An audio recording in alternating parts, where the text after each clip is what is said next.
साम्राज्य, सामान्यांचा असामान्य आवाज।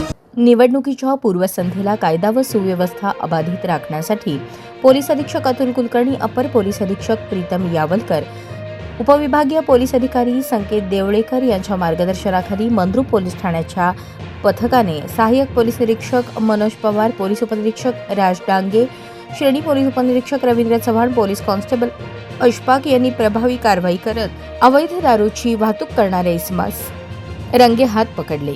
या कारवाई दरम्यान अंदाजे 1,34,140 रुपये किमतीची दारू, एक मोटरसायकल जप्त करण्यात आली असून एका इसमास ताब्यात घेण्यात आले आहे।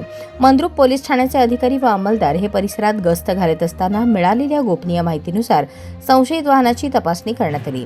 तपासणी दरम्यान मोटरसायकलवरून मोठ्या प्रमाणात अवैध दारूची वाहतूक होत असल्याचे निष्पन्न झाले। तात्काळ कारवाई करून पोलिसांनी मुद्देमाल जप्त केला व आरोपीस ताब्यात घेतले। सदर प्रकरणी दारूबंदी कायद्याअंतर्गत गुन्हा दाखल करण्यात आला आहे।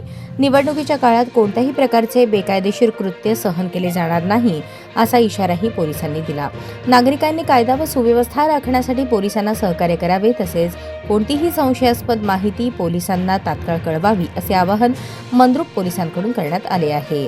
पुढील तपास श्रेणी पोलीस उपनिरीक्षक रवींद्र चव्हाण करत आहेत।